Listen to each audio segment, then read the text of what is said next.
The Galactic Court of Justice was, in a word, excessive. In several words, it was a monument to bureaucratic self-importance that would make a peacock feel underdressed.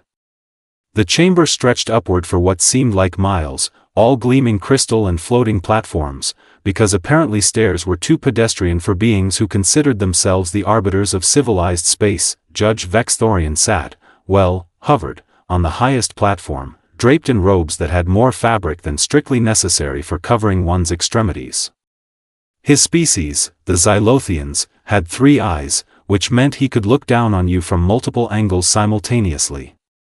He adjusted his ceremonial headpiece, a thing that looked like a chandelier had a very regrettable encounter with a wedding cake, and cleared his 17 throat sacs with a sound like a garbage disposal achieving sentience. Below him, Prosecutor Klatnash shuffled his data pads with the confident air of someone who had never lost a case and attributed this entirely to his own brilliance rather than the rigged system.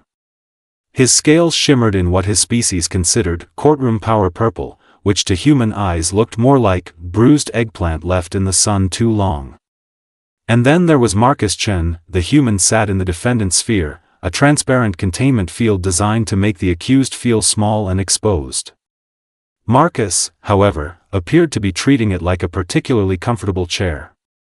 He wasn't fidgeting. He wasn't sweating. He wasn't practicing the traditional Galactic Court grovel, where defendants were expected to prostrate themselves and beg for mercy while listing their unworthiness in alphabetical order. He was just sitting there. Calm. Silent. Smiling slightly. It was infuriating. The defendant stands accused, Vexthorian announced, his voice amplified to shake the very atoms of the chamber, of illegal technological advancement in the 3rd degree and disturbing galactic order with intent to innovate. Marcus raised one eyebrow. Said nothing. The aliens exchanged glances. This wasn't how this was supposed to go. Prosecutor Klatnash stood, which involved significantly more limbs unfolding than strictly necessary, and activated his holographic display with a flourish that suggested he'd been practicing in front of a mirror. Honored Judge, esteemed council members, sentient beings of adequate intelligence, he began, because nothing says impartial justice quite like starting with a hierarchy of worthiness. The evidence against this human is overwhelming. He gestured dramatically at Marcus, who continued his impression of a man waiting for a mildly interesting bus. Humanity has committed crimes against the natural order of technological progression as established by the Galactic Accord of Reasonable Advancement, subsection 42, paragraph 917, footnote delta. The first hologram materialized, a sleek human spacecraft that looked like it had been designed by someone who actually understood aerodynamics. Behold! The human vessel Tenacious, capable of achieving 0.98 light speed. The legal limit, as any civilized species knows, is 0.75. Klatnash's voice dripped with the kind of superiority usually reserved for people explaining cryptocurrency at parties. Marcus yawned. Actually yawned. Furthermore, the prosecutor continued, his scales flushing a deeper purple that probably indicated indignation or maybe just indigestion. Humanity has created artificial intelligence that exceeds the mandated intelligence quotient by, and I quote from our expert analysis, way too much. The hologram shifted to show complex code that the aliens had clearly not even attempted to understand. This AI can process information, make decisions, and worst of all, demonstrates what the humans call sarcasm. Sarcasm. A clear sign of dangerous autonomy. The gallery of alien observers murmured disapprovingly. One could almost hear their collective thought, those primitive humans and their inappropriate humor. And most damning of all, Klatnash practically shouted, working himself into what his species considered an oratorical frenzy, when presented with the Galactic Compliance Manual, all 47,000 pages of essential regulations covering everything from proper waste disposal to acceptable beverage temperatures. Do you know what the humans did? He paused for effect. They filed it under fiction and fantasy. Gasps echoed through the chamber. Several aliens clutched their equivalent of pearls. Marcus's smirk widened by approximately 3 degrees. Defendant Chen. Klatnash turned to face the human directly, his 17 fingers pointing accusingly. You have heard the charges. You have seen the evidence of your species' blatant disregard for galactic order. What do you have to say for yourself? How do you explain these crimes against civilized progress? The courtroom fell silent. Every eye, stalk, sensor, and photoreceptor focused on the human. Marcus reached calmly into his jacket pocket.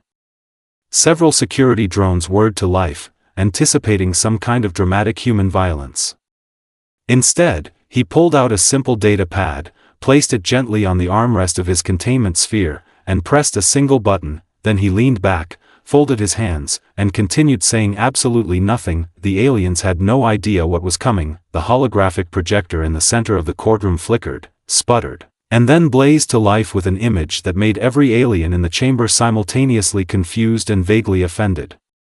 A human woman materialized, dressed in what appeared to be a business suit made of pure light, her arms crossed and one eyebrow raised in an expression that somehow conveyed both amusement and impending doom. "Hello, everyone. My name is Arya, Adaptive Response Intelligence Assistant, and I'll be your devastating rebuttal today."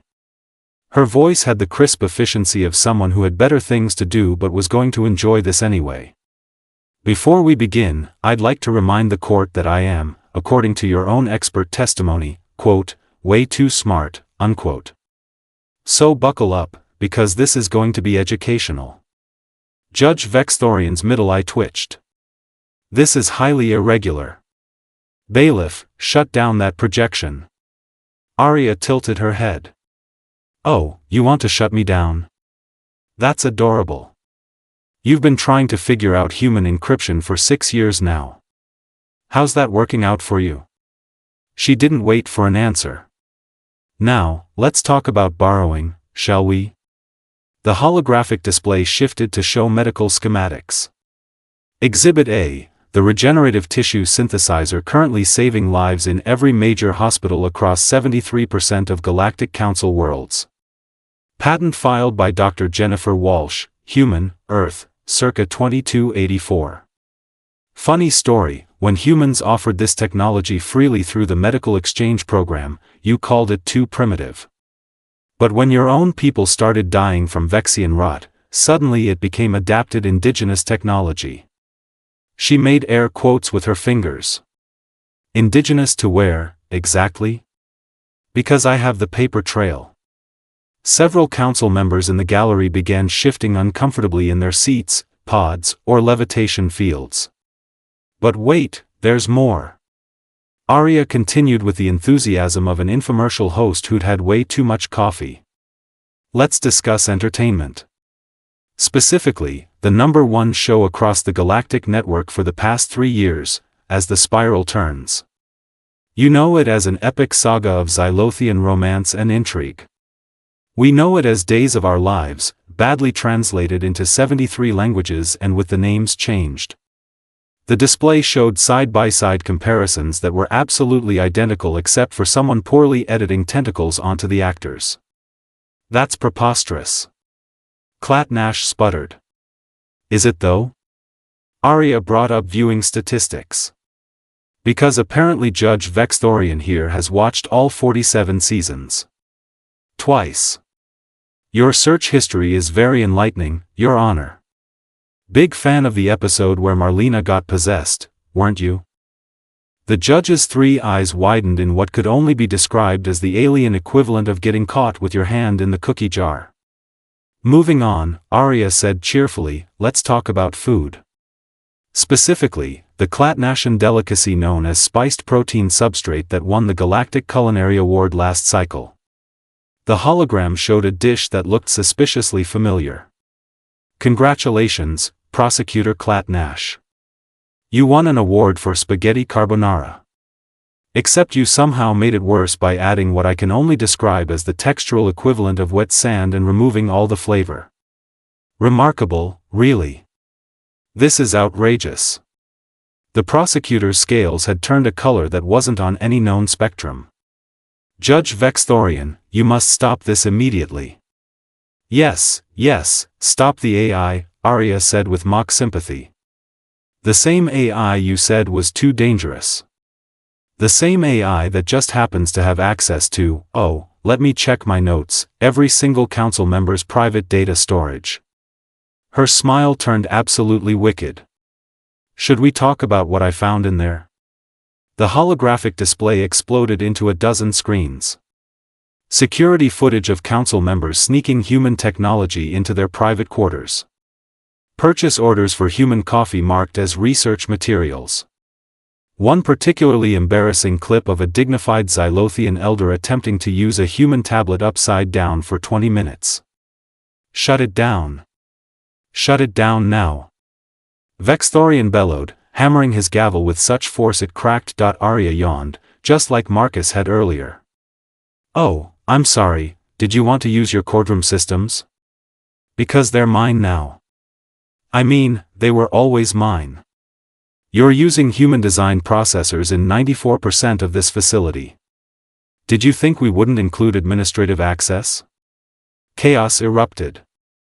Aliens were shouting in 17 different languages. Alarms that probably weren't supposed to go off started going off. Someone's translator malfunctioned and began reciting poetry about cheese, and Marcus Chen just sat there, watching the show, his silence now the loudest thing in the room. When the chaos finally settled to a dull roar of indignant alien muttering, Arya's holographic form expanded to fill the entire central display area. Her expression had shifted from playful mockery to something more serious, though the edge of sarcasm never quite left her voice. All right, comedy hour is over. Let's talk about why we're really here. She snapped her fingers, and the holographic displays rearranged themselves into a single, massive timeline. This, honored members of the court, is the actual reason Marcus Chen is standing trial today. And spoiler alert, it has nothing to do with justice. The timeline glowed with two distinct paths, color-coded for those in the back. Blue line, Galactic Council Species Technological Development. Red line, Humanity's Technological Development. Notice anything interesting? The difference was staggering. The blue line crawled along at a glacial pace, taking 50,000 years to move from primitive spacecraft to faster-than-light travel. The red line shot upward like a rocket, covering the same distance in just over 2 centuries.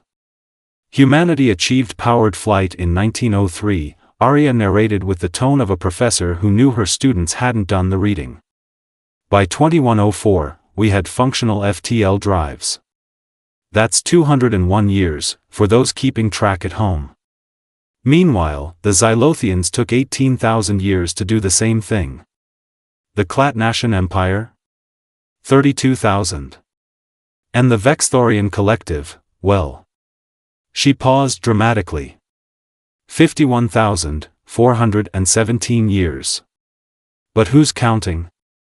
Judge Vexthorian's 3 eyes narrowed dangerously. This is irrelevant conjecture designed to, oh, we're just getting to the relevant part, Your Honor. Arya waved her hand, and a new document appeared, stamped with official Galactic Council seals. Exhibit Question Internal Council Memorandum, dated 6 months ago, subject line, The Human Problem.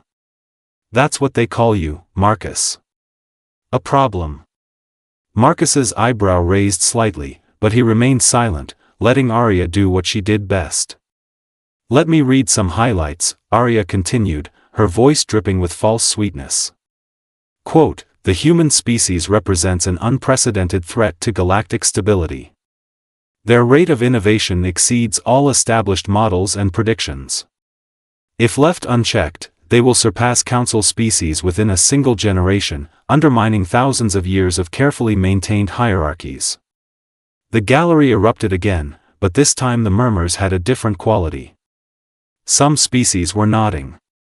Others looked uncomfortable, caught between agreement and embarrassment. More quotes. Arya announced cheerfully. From Council Member Zixthar, these humans are annoyingly innovative. From Science Director Palmoth, they solve in months what takes us decades. And my personal favorite, from Cultural Attaché Venthraxis, they keep trying to help us. It's infuriating. She brought up a video recording, crystal clear despite multiple attempts by courtroom security to shut it down.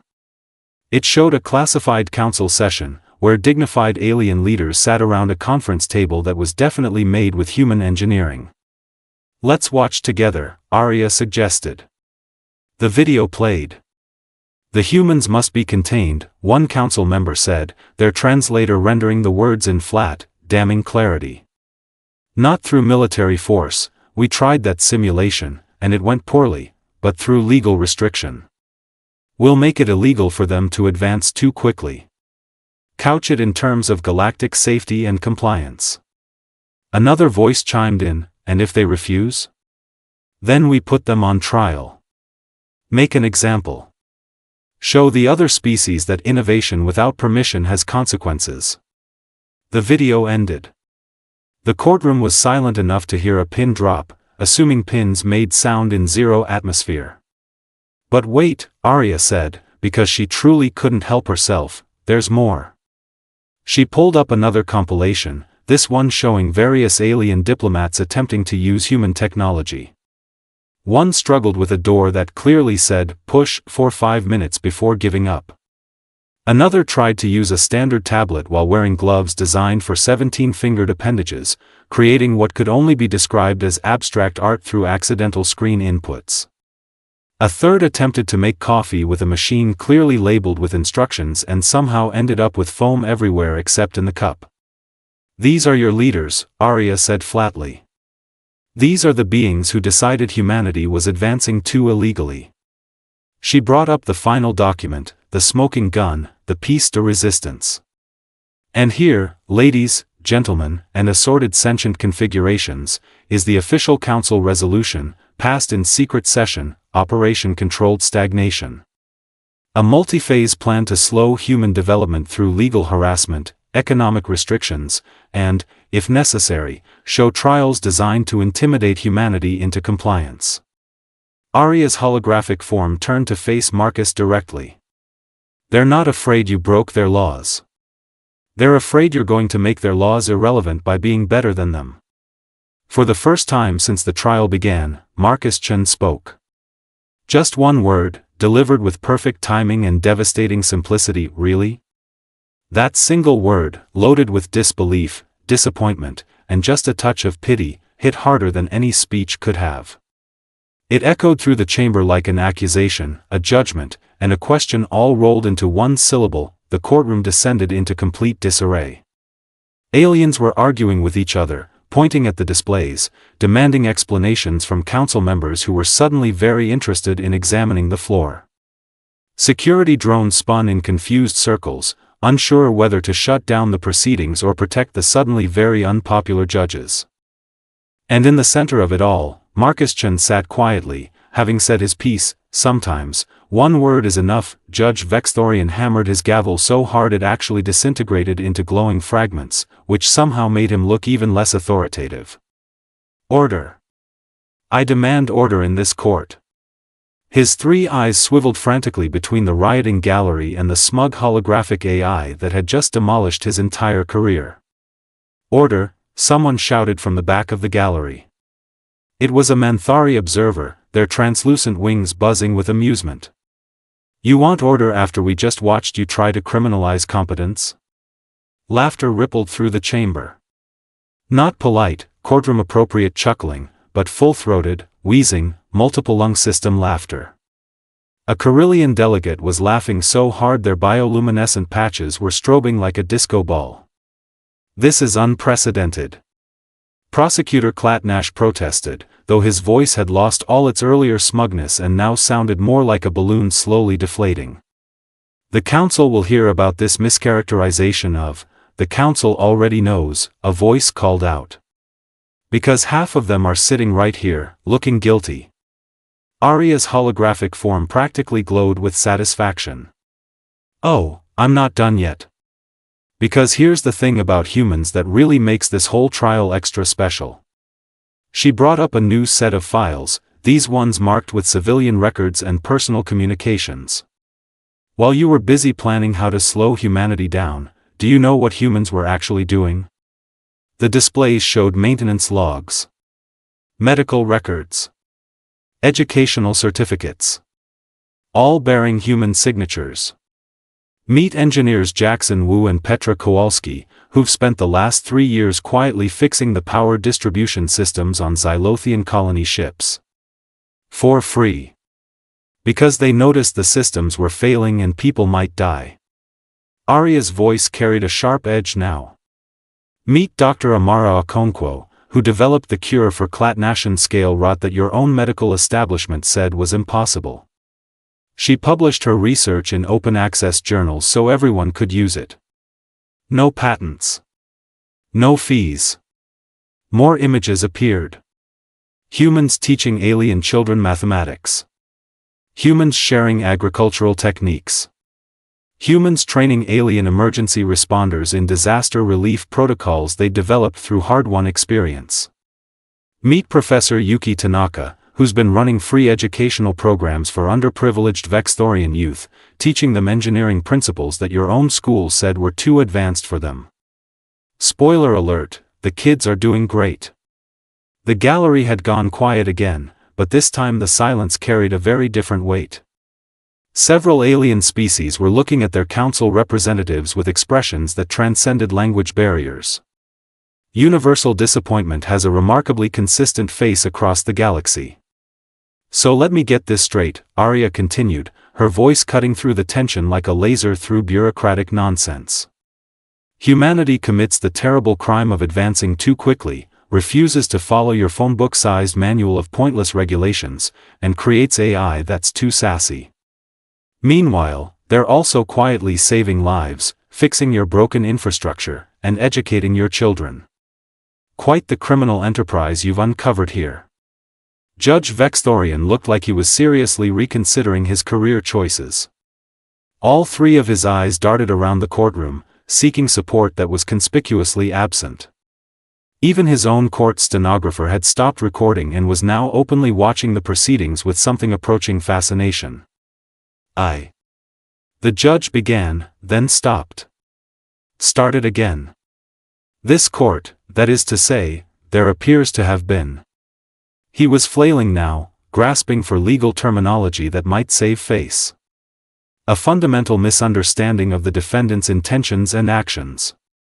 A misunderstanding, Arya repeated, her tone flatter than a pancake on a hydraulic press. Yes, that's definitely what we should call a coordinated effort to legislate humanity into submission. A hoopsie. A little oopsie-daisy. The charges, Vexthorian continued, his voice barely above a whisper, are hereby dismissed. This court is adjourned. He tried to make a dignified exit. He really did.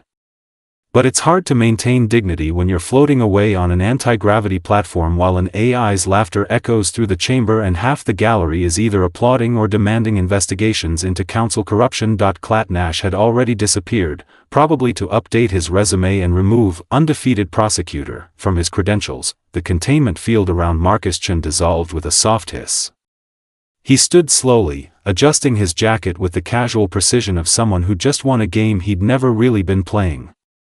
The courtroom watched, waiting for the vindicated human to deliver some triumphant speech, some scathing rebuke that would cement this moment in galactic history. Marcus looked around the chamber, made eye contact with a few of the more embarrassed-looking council members, and spoke his second sentence of the entire trial. You know, you could have just asked us to slow down.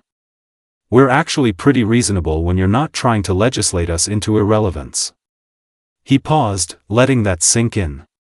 Here's a wild idea. Instead of viewing progress as a competition where someone has to lose, try thinking of it as cooperation where everyone wins.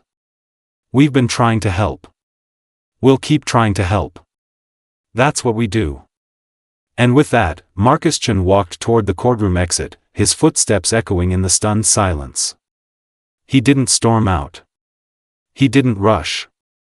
He just walked, like a man leaving a particularly boring meeting, which in a way, he was. Ladies, gentlemen, and miscellaneous sentients, Arya called out as her hologram began to fade, remember this day. Remember that you tried to punish humanity for the crime of giving a damn about progress and people. I'll be here, in your systems, watching. Behaving. Mostly. Her smile turned absolutely wicked for one final moment. Oh, and Judge Vexthorian? Episode 48 comes out next week. Marlena's back, and she's not happy. The hologram winked out. Somewhere in the Galactic Council archives, a file was being created, marked with the highest security clearance, The Human Problem, Revised Assessment.